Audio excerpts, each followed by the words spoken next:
Bonjour chères sœurs ivoiriennes, bonjour chers frères ivoiriens. Cette vidéo, c'est pour m'adresser personnellement et directement au président de la République de Côte d'Ivoire, à son Excellence Monsieur Alassane Dramane Ouattara, président de la Côte d'Ivoire. Mais permettez-moi de me présenter pour tous ceux qui ne me connaissent pas. Je m'appelle Théé Jean-Marc Abbas, je suis ivoirien de nationalité, résident en Allemagne, des pères et des mères eux-mêmes ivoiriens. Je suis d'origine de l'ouest de la Côte d'Ivoire. Je suis un guerrier 100%. Je suis artiste de profession. Je suis aussi l'organisateur de l'un des plus grands festivals internationaux africains qu'on appelle Africa Festival. Je suis aussi président d'une ONG qu'on appelle One Love. Donc, en fait, voilà qui je suis. Et cette vidéo, c'est juste pour lancer un message direct et personnel au président de la République de Côte d'Ivoire. Et je sollicite votre amour pour que cette vidéo soit une vidéo de débat et d'opinion. C'est un message pour notre dirigeant. Donc, Monsieur le Président, dans cette vidéo, conférence qui est adressée à votre illustre personnalité, je vais la développer en 4 catégories. J'ai fait la présentation.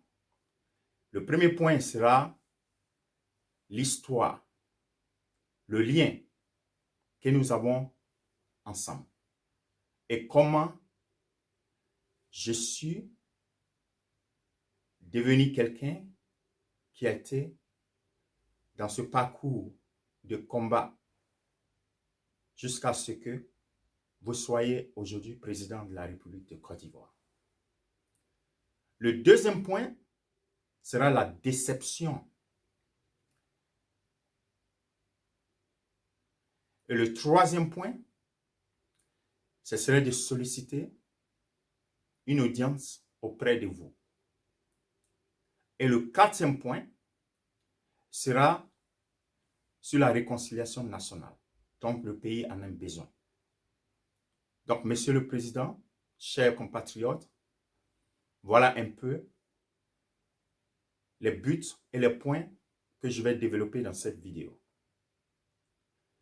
Donc, Monsieur le Président, permettez-moi de vous faire l'historique de ma motivation à travers cette vidéoconférence que j'adresse à votre illustre personnalité. Monsieur le Président, notre relation, ce destin que j'assume aujourd'hui, a commencé en 1995 et 2000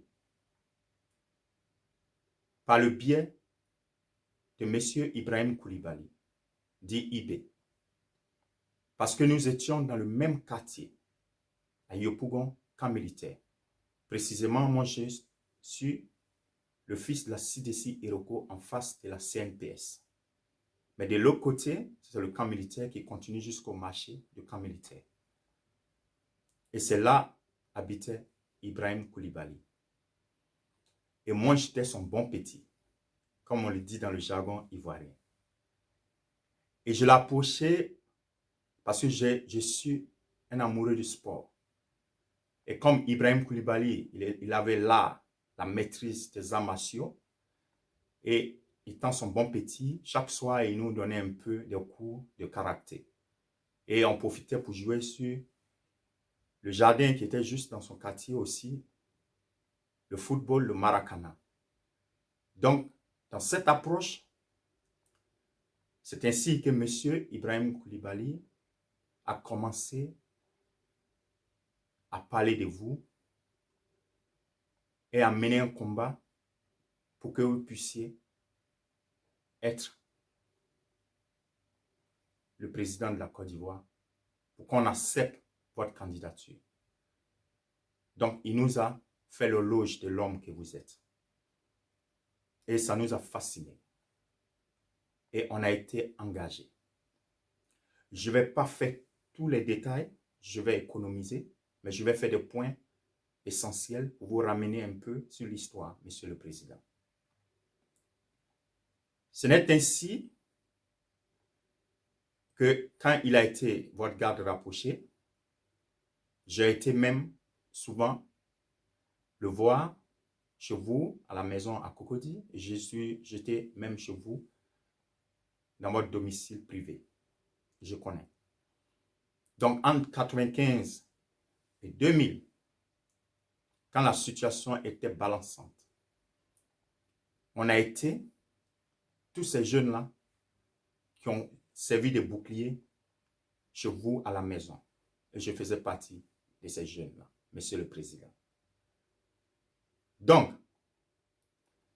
compte tenu de mon engagement pour vous, je me suis lancé exactement pour amener une contribution aussi dans ce combat. Et ce n'est ainsi que j'ai fait connaissance de vieux père Camara H, qu'on appelait le tonton H, qui était aussi mon bon tonton. Donc c'est lui qui aussi m'a motivé, m'a encouragé, et il nous a aussi fait vos éloges, et il m'a amené à produire le premier album de campagne, parce que vous étiez en préparatif des élections, c'était des élections régionales, départementales, qui était la candidate favorite, était Madame Diagri Diabaté. Donc, Monsieur le Président, on a composé le morceau. Ce morceau est intitulé Alassane Ouattara, c'est un Ivoirien. Voilà comment je l'ai chanté. Alassane Ouattara, Alassane Ouattara, c'est un Ivoirien, tu le sais. Il est né sur la terre bénie d'Oufoué-Boigny. Alassane, c'est nous tous notre frère. Il n'a peur de rien, c'est un Américain.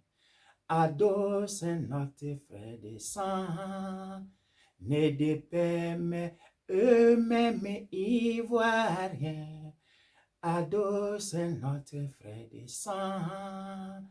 Donc, Monsieur le Président, quand j'ai emmené la cassette au domicile de tonton Camara H, et quand il a écouté, il a été fasciné, il a dit vraiment, c'est vraiment bien fait. Donc, j'ai été programmé à la campagne de Madame Diagri Diabaté à Cocody. Et en ce moment, c'était le départ du combat. Exactement. Et ce jour, vous étiez là, et j'ai fait ma prestation. Après ma prestation, vous m'avez accueilli, je me suis assis, même sur vos genoux, et après, entre vous et Madame Diagri Diabaté, et cela est sorti dans le journal Patriote du lendemain. Donc, je venais de signer mon engagement officiellement sur le côté national. Et j'étais tellement fier d'être un petit Alassane. Et on nous appelait les Golden Boy, Monsieur le Président. Alassane ou rien. Donc, à l'issue de ça, on a créé un système qu'on appelait défendre et expliquer et amener les gens vers vous pour vous aimer. Donc, ce système avait sa base au niveau de la Sorbonne du plateau. Donc, il y avait Touré Mamadou, il y avait moi, il y avait Soro Kanidji qui venait souvent, il y avait etc., etc. Et au niveau de la Sorbonne, même dans la galère, on était vraiment insultés souvent. On avait des débats avec les jeunes patriotes qui étaient Dakouri Richard avec son groupe. Nous aussi, on avait notre groupe. Monsieur le Président, quand la situation du pays a changé brutalement avec la crise de 2002, nous étions exposés. On était exposés. Donc, on n'avait plus de sécurité de notre propre personne. On était obligé de vivre dans la clandestinité, Monsieur le Président. Il y avait partout des escadrons de la mort. Et ce qui vraiment m'a fait peur, c'est quand on a annoncé la mort de mon oncle T. dont on a retrouvé le corps au Banco, comme H. Kamara, mon tonton, qui m'a mené à avoir ce lien avec vous, avec le RDR. Il fallait sortir. Nous sommes sortis de la Côte d'Ivoire, en passant par le Ghana, le Burkina, et je me suis retrouvé au Mali. Donc au Mali, Monsieur le Président, nous nous sommes retrouvés. J'étais avec Touré Mamadou au Mali. J'étais avec Tikendia que j'allais rendre visite, que je profite de cette vidéo pour lui faire mon big up, le grand frère. Et j'avais contact avec votre famille biologique, votre mère, Nambitou Sissé, et votre sœur, Rokia, et Ibrahim, qui est photocopie aujourd'hui. Et j'avais ce lien. Et c'est moi, Monsieur le Président, qui ai mis en contact Tikendia, sa mère, père à son âme, et votre mère, père à son âme. Parce que c'est moi qui étais le bon petit des deux côtés. Donc, j'ai amené Tikendia. Le jour où j'ai dit à Tikendia, il était vraiment surpris que je partais comme ça chez vous, chez votre maman, pour rendre visite et saluer Monsieur le Président. C'est moi qui ai mis. Et tous ces noms que je cite, ces personnes vivent encore. Et après ça, nous nous sommes retrouvés à l'extérieur de l'Afrique. Et moi, je me suis retrouvé en Allemagne. Et j'ai demandé l'asile politique. J'étais asile en Allemagne. Après, j'ai été marié à une Allemande, j'ai fait des enfants, mais j'ai continué le combat. C'est à l'issue de ça, j'ai créé l'ONG pour pouvoir soutenir et apporter ma contribution au développement de la Côte d'Ivoire. Et quand l'ONG a été créée en 2007, quand je suis arrivé, j'ai été approché par mon oncle qui s'appelle Bié Julien, qui avait une association au niveau de Djokwe, et qui m'a contacté pour me dire, fils, nos parents meurent ici à Djokwe. S'il te plaît, comme j'ai appris que tu as monté une ONG, est-ce que tu ne peux pas soutenir pour qu'on puisse aider ces déplacés de guerre? Il y a des déplacés qui sont sortis des campements partout, qui sont arrivés, et Djoko était submergé. Il y avait la maladie partout. Les parents ne pouvaient pas manger. Monsieur le Président, c'est ainsi qu'on a fait appel d'aide. On a lancé un appel d'aide sur notre site internet. Et ça a été reçu positivement. On nous a fait un matériel d'hôpital. Tout un matériel d'hôpital. Avec des scanners, des lits, des machines d'échographie, des opérations, des radiologies. Tout ce qui comporte un hôpital. Donc, en cette période-là, et la période de 2010, Monsieur le Président, je décide d'aller en Côte d'Ivoire. J'ai pris contact avec le ministre d'alors, M. Alakwadio Remi, par le biais de son directeur de cabinet, M. Tano Félix, excusez-moi, Monsieur le Président. Je suis arrivé à Abidjan, j'ai été reçu à la tour, Et ils ont organisé une rencontre avec le préfet de Djokwe d'alors. Et je suis arrivé à Djokwe. Et ils ont organisé une rencontre avec la population. Et le chef des chefs coutumiers, M. Bataille François, qui nous a bien reçus, ils ont décidé de faire en sorte qu'on puisse déposer ce matériel là où ils auront besoin parce qu'il y avait des plaintes. Ils n'étaient pas bien reçus dans l'hôpital qui existe en ce moment. Et c'était cher pour eux. Donc, si un fils du pays pouvait profiter de cette occasion pour mener ce projet, de construire un autre hôpital, ça allait aider parce que l'autre hôpital est submergé. Donc, on a eu un débat avec le préfet. Et c'est ainsi que j'ai décidé, Monsieur le Président, de mener ce combat si je revenais sur l'Allemagne. Et les autorités, les autochtones, y compris en présence du préfet, ils nous ont fait un terrain de 4 hectares pour construire l'hôpital dont on a présenté le projet au chef coutumier du département de toute la région de Djokwe. Monsieur le Président, je suis revenu sur l'Allemagne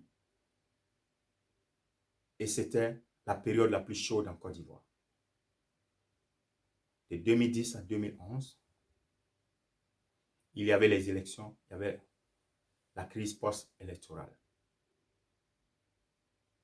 Nous avons bloqué tout le système.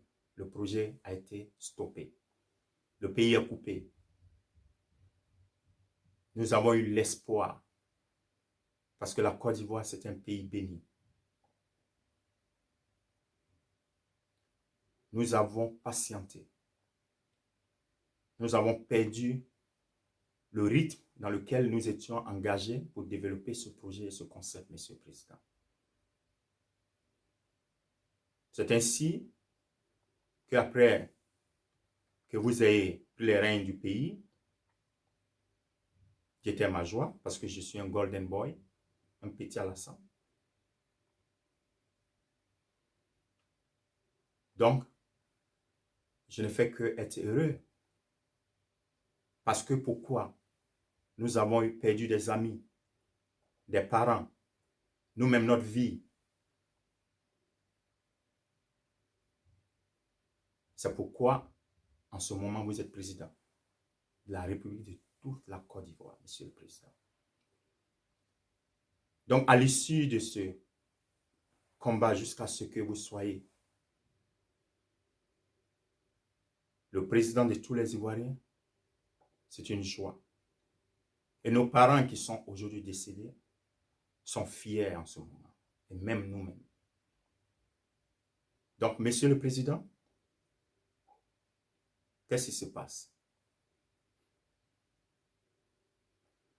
Après, nous avons été contactés par l'ambassade de Côte d'Ivoire, ici en Allemagne, à Berlin. Et donc, je me rends avec mon épouse. Donc, l'ambassadeur, qui était tellement content, il nous a dit, en fait, que dès que vous avez pris les rênes du pays, vous avez appelé toutes les ambassades pour qu'ils puissent prendre contact avec tous ces jeunes, tous ces Ivoiriens partout où ils sont dans le monde, afin que chacun vienne avec sa petite pierre pour contribuer au développement de la Côte d'Ivoire. Mais ce qui était bon, Monsieur le Président, c'était vraiment intéressant ça. Donc, on faisait partie, moi je faisais partie, compte tenu qu'avec l'ONG et tout ça, et puis avec le matériel de l'hôpital. Et même, il y a la possibilité que je sois reçu par vous et être décoré par vous, Monsieur le Président. Donc, on s'est engagé, le combat devenait intéressant, ça a changé, ce n'était plus un combat des partis politiques, d'engagement RDR, mais c'était un combat de toute la Côte d'Ivoire. On a changé d'habit. On s'engageait maintenant pour la Côte d'Ivoire, Monsieur le Président. À ma grande surprise, rien ne s'est passé. Nous avons eu dans le temps l'expédition, la compagnie d'expédition qui s'appelle Panalpina, qui avait stocké le matériel pour pouvoir le transférer par voie maritime jusqu'au port d'Abidjan, mais qui ne voulait pas débourser un centime. Nous avons même cherché à reprendre contact avec l'ambassade, qui nous a dit qu'il ne peut rien parce que toutes les demandes sont au niveau de la présidence partout. Ils attendent les réponses. Rien ne s'est passé. Donc, j'essaie moi-même dans mes démarches de prendre contact avec le cabinet de la première dame, Madame Dominique Ouattara, votre femme, la première dame, que je salue au passage, la maman de toute la Côte d'Ivoire. Et on a eu contact avec son directeur des cabinets qui s'appelle San Jérôme. Mais là aussi, ça n'a pas marché, Monsieur le Président. Rien n'a été fait. Donc, Monsieur le Président, compte tenu de cette situation qui a été donnée officiellement, reconnue dans les journaux officiels ici, reçue par Monsieur l'ambassadeur de la Côte d'Ivoire, et dans les démarches parallèles avec le contact direct du cabinet de Children of Africa, la première dame, je suis bouleversé, Monsieur le Président.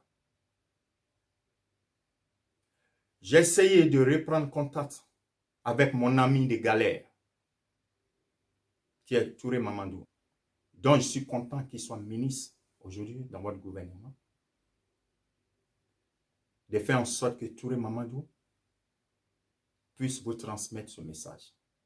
Qu'il y a un de vos fils qui aujourd'hui fait l'honneur de la jeunesse, la fierté des Ivoiriens ici en Allemagne. Ce monsieur Touré Mamadou, dont je n'ai plus reconnu, m'a verrouillé, Monsieur le Président. Je ne suis pas un enfant. Tout ce que je vous dis, je les ai avec des preuves. J'ai encore ces preuves-là, Monsieur le Président. Rien n'a été fait. Et ce qui nous a choqués ici, parce que moi, quand on m'a offert ce matériel, c'était dans le but de l'envoyer juste à Adjokwe, en Côte d'Ivoire, pour pouvoir le faire bénéficier à cette crise, à cette situation. Donc, j'étais patient, j'ai attendu, Monsieur le Président.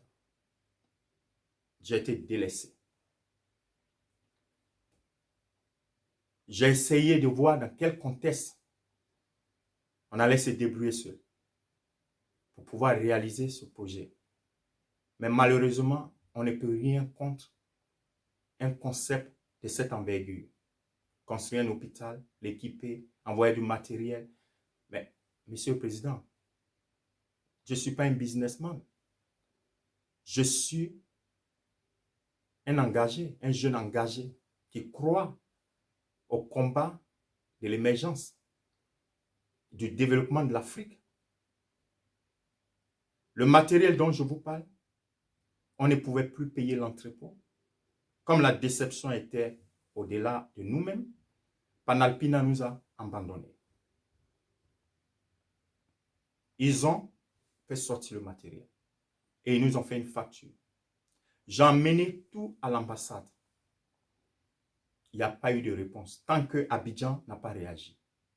Aujourd'hui, mon ONG a été censé de rentrer en crédit pour pouvoir payer la facture. Malheureusement, en ce moment où je vous fais cette vidéoconférence, jamais ça a été pris en compte. Mais je ne rentrerai pas dans les détails dans cette vidéo. Et je sais que le moment va venir où on va débattre de tout ça. Et ça devenait, c'est le point 2 qui est la déception de ma vidéo. D'aucuns vont me demander, mais pourquoi c'est maintenant il fait cette vidéo? Mais je vais dire pourquoi c'est maintenant. Parce que, compte tenu de cette déception, je suis obligé, vous comprenez pourquoi je vous fais cette vidéo. Même jusqu'en Allemagne, la déception. Je me suis calmé, je me suis concentré sur mon ONG. Pour l'instant, j'établis un contact avec vous. Pour que vous vous rappelez, pour vous faire une mémoire qu'on appelle le bring. Je vous fais un briefing. Maintenant, cette vidéo, c'est une chance pour pouvoir vous permettre de vous connecter, Monsieur le Président. Même le président de l'Amérique, Donald Trump, il est connecté.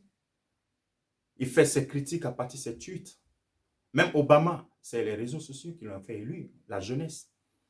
Vous avez besoin d'avoir le contact direct avec vos jeunesses. Je ne suis pas le seul qui est dans ce problème. Il y a beaucoup que j'ai rencontrés, que ce soit en France, que ce soit partout. Et quand je vois cette déception, cette guerre au sein de vos groupes, en passant par Sorodium, en citant tous ces jeunes que je vois sur Internet, dont on suit les vidéos, je crois que beaucoup ont été victimes. Mais moi, je fais ce message pour ouvrir un débat, pour vous dire que voilà, en fait, la colère, voilà la haine que vos proches ont créée, l'humiliation, le dénigrement, l'abattage du rêve américain dont on avait envers vous. Et Monsieur le Président, comment on peut comprendre que des gens qui n'ont même pas subi, qui n'ont pas souffert ce combat dont je parle, dont nous sommes les témoins et nous sommes les acteurs directs.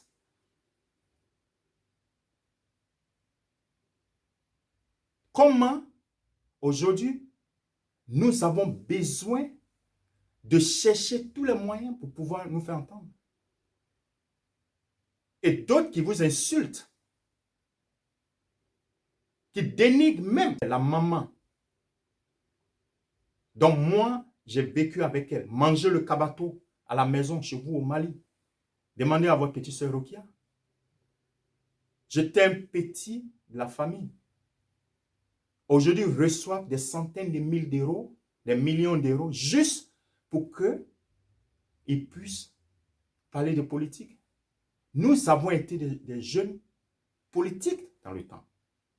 En 90, on est sortis, on a brûlé des punais dans les rues, on a déstabilisé le président d'alors, Houphouët-Boigny, par l'appel de Guillaume Soro.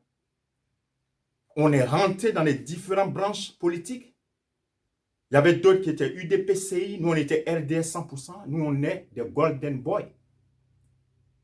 Et comment des gens aujourd'hui qui sont ici en Europe, moi je suis reconnu sur l'asile de Alassane Ouattara. Normalement, je n'ai plus le droit d'être là. C'est ce qu'ils disent ici. Parce que cette personne pour qui on a été persécuté est président de la République. Et ceux à qui vous donnez l'argent, aujourd'hui, monsieur le président, eux, ils ont demandé l'asile contre vous. Même si vous leur donnez l'argent, voilà comment ça se passe dans l'asile. Ils sont toujours reconnus dans les fichiers d'asile, des demandes d'asile, étant contre vous. Donc, comprenez ça. Ça, c'est de développer. Je vais le faire un jour avec une autre vidéo. Oui, c'est comme ça, monsieur le président. Donc, celui qui porte votre t-shirt, je ne suis pas contre quelqu'un, mais je suis contre les profiteurs, les mamailleurs. Nous, on s'est battus à 100. On a été emprisonnés. La galère entre le Ghana et le Burkina pour sortir pour aller au Mali, on a subi. Ils ont tué tonton Camara H. Ils ont tué TMI. Je n'ai pas dit de faire des vengeances, monsieur le président, mais j'ai dit d'être juste dans le partage et de reconnaître tous ces enfants, tous ces blessés de votre politique, de cette guerre, de cette haine qui a fait que les Ivoiriens ne pouvaient plus être ensemble parce que d'autres n'avaient pas confiance et n'avaient pas foi. Et nous, on avait foi. Et nous, on a dit, tant que nous vivons, M. Alassane sera président. C'est vrai, on n'a pas pris les armes, mais on a été devant. J'ai dormi en tant que bouclier devant votre porte, dans la rue. J'ai fait un portrait sur votre personne, sur votre image, qui est déposé à la rue Lépic, ou même quelque part à Cocody, où vous avez eu un cabinet. Si vous vous rappelez, il y a un poster là-bas. Ce n'est pas le fait de faire cette vidéo pour dire, Monsieur le Président, écoutez, bon voilà, ne partagez pas ce qui est là. Non, mais il faut savoir au moins, est-ce que tout le monde est considéré? Il faut diminuer cette haine, cette colère sur les réseaux sociaux. La Côte d'Ivoire est un pays de richesse, de beauté et de grandeur. La Côte d'Ivoire a vu naître de grands hommes comme des Didier Drogba, comme des Alpha Blondy, des Tite Kendia, sans compter comment on appelle, des historiens, tout ça. La Côte d'Ivoire ne peut pas partir de politique à politique. La jeunesse doit émerger, doit apprendre à créer, doit apprendre à utiliser les doigts. C'est ce que moi j'ai compris. Mais je ne savais pas qu'il fallait que je crée, je viens sur Internet ou bien je passe par des voies pour porter des t-shirts chaque fois, pour dire, bon voilà. Non, nous, on a engagé parce que c'est ça en fait, la valeur dans laquelle vous êtes combattu. C'est pourquoi on ne sent pas. Parce que tous ceux qui sont en train d'emmener les hommes et la vraie cause ne sont pas écoutés. Rien ne se passe, Monsieur le Président. Donc, je souhaiterais que vous connectez souvent. Connectez-vous. Ne soyez pas enfermés. N'acceptez pas qu'on vous explique. Faites votre opinion, Monsieur le Président. Développez votre conscience. Développez votre amour pour le pays, pour vos enfants, pour toutes ces personnes, Monsieur le Président. Les dirigeants, ils sont connectés. Connectez-vous, Monsieur le Président. C'est vrai, il y a des messages, mais si vous êtes connecté, vous allez voir que vous êtes directement en contact avec votre peuple, votre public, votre jeunesse. On peut vous comprendre, nous. Et ça, c'est le troisième point dans lequel je sollicite de vous rencontrer, Monsieur le Président. Pour en fait remettre ce projet-là de la construction de l'hôpital de Djokwe, qu'aujourd'hui, qui a été un échec, que je peux comprendre.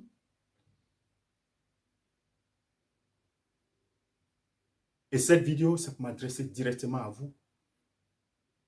Et le quatrième point de cette vidéo, c'est la réconciliation, Monsieur le Président. La réconciliation, c'est le pardon. Moi, je me rappelle, quand on nous humiliait à la Sorbonne, même dans les quartiers où on était, je me rappelle encore, Monsieur le Président, je sais que vous avez eu mal.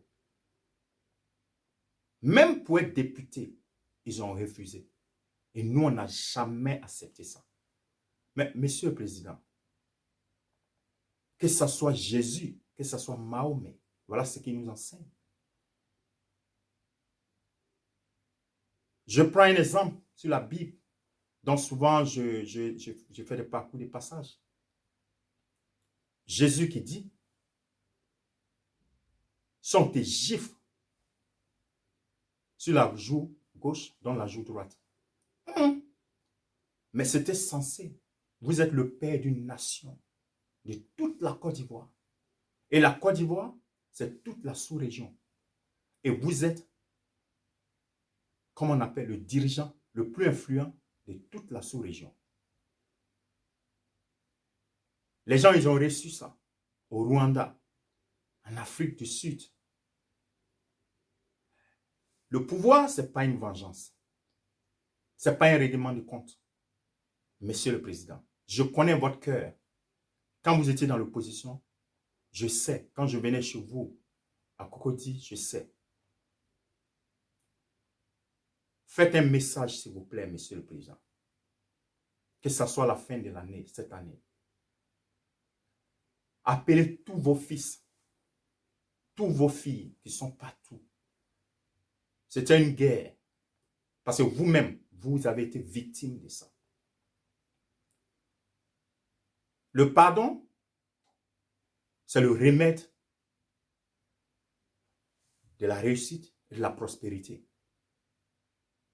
Le pardon, c'est l'espoir de changer à l'intérieur animal de chaque individu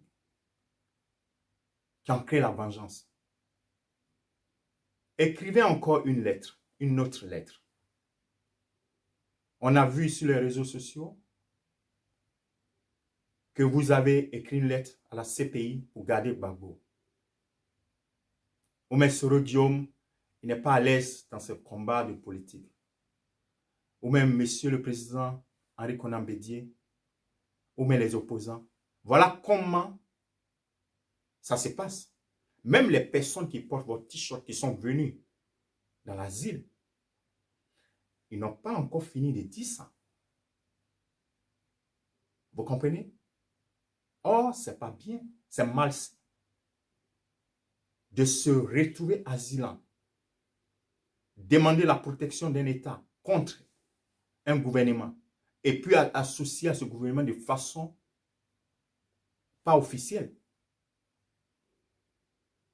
Donc, il n'y a rien qui se passe en ce moment, Monsieur le Président, dans ce contexte de la chose. C'est pourquoi je vous en supplie pour la réconciliation, Monsieur le Président.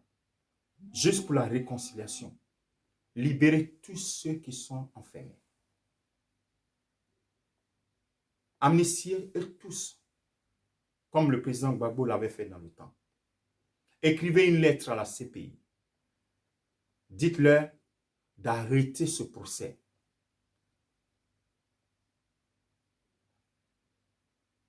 D'arrêter ce procès, de libérer votre frère Gbagbo. Vous l'avez dit, Monsieur le Président. Moi, j'ai écouté ça. Dites, confiez des missions à quelques mois des élections à tout votre gouvernement.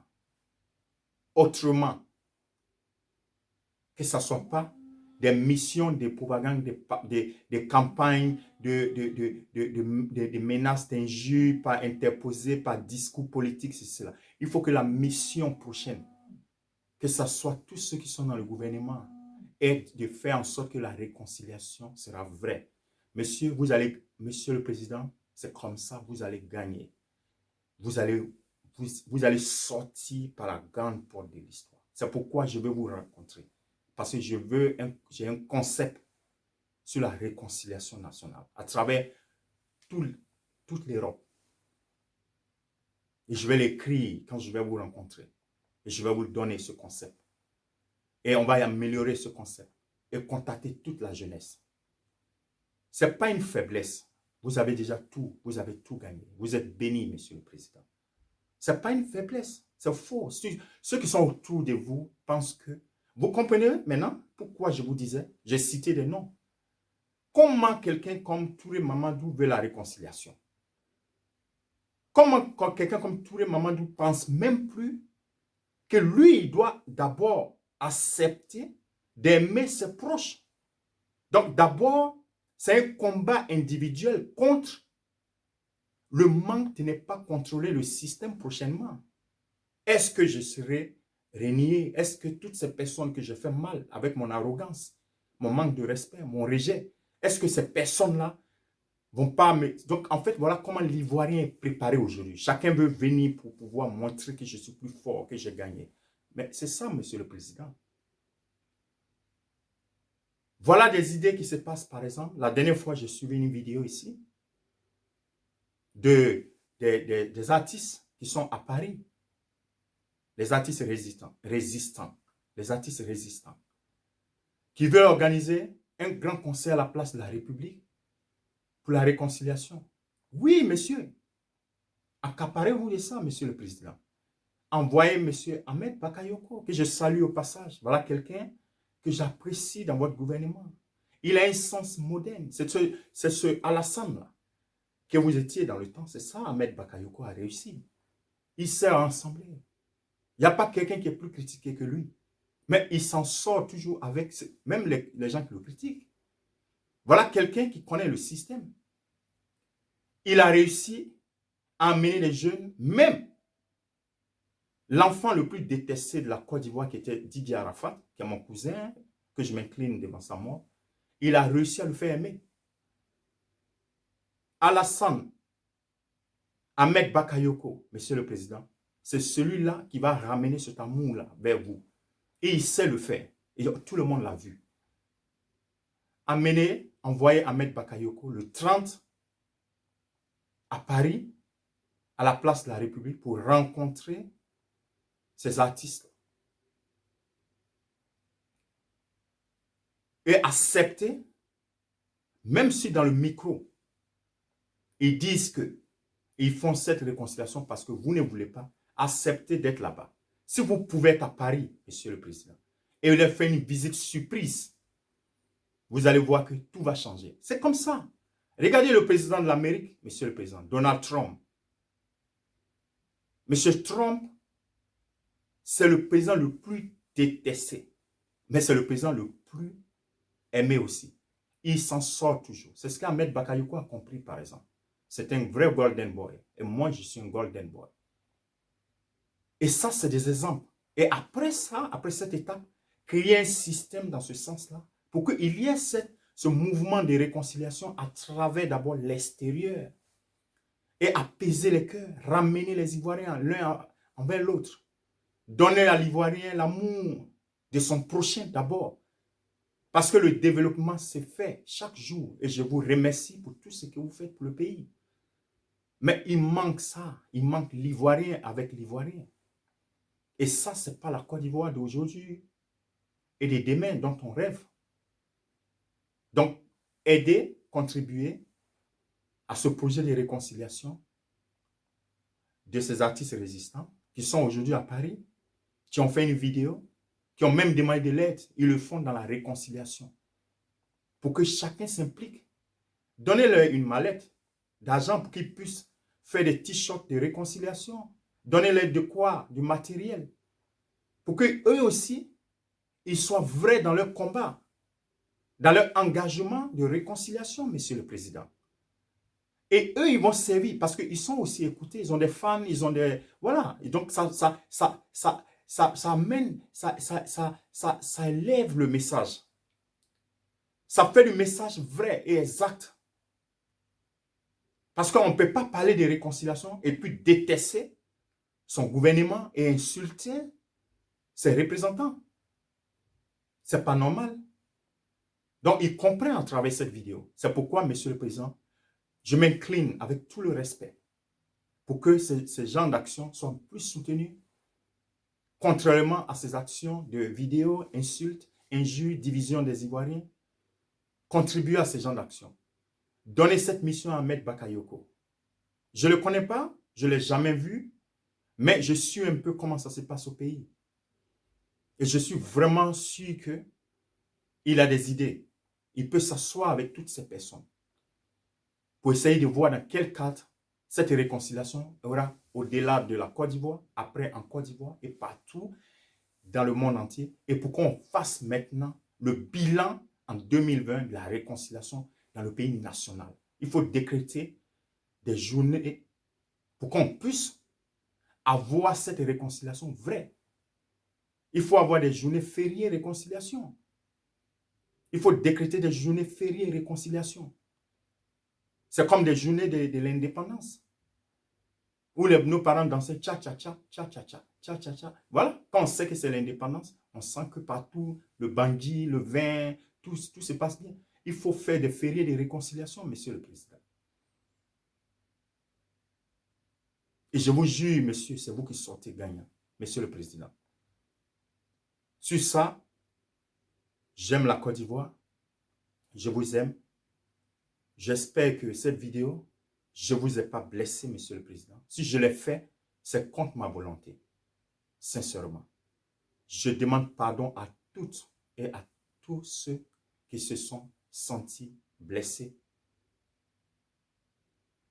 par rapport à mes propos. Et je fais cette vidéo pour rappeler et pour réveiller un peu les consciences, pour vous amener un message, pour vous lancer un message. Je vous en supplie, Monsieur le Président. La clé du pays est entre vos mains. Je vous prie de me recevoir. Parce que je veux venir avec des projets. Je veux venir avec des gens, des hommes. Je veux venir avec des hommes. Je veux venir avec des gens ici, qui viennent d'ici. Je veux venir avec des Européens, des personnes pour qu'on puisse ensemble voir comment chacun va apporter sa pierre au développement de la Côte d'Ivoire. Je vous aime. Et paix à la Côte d'Ivoire pour la réconciliation.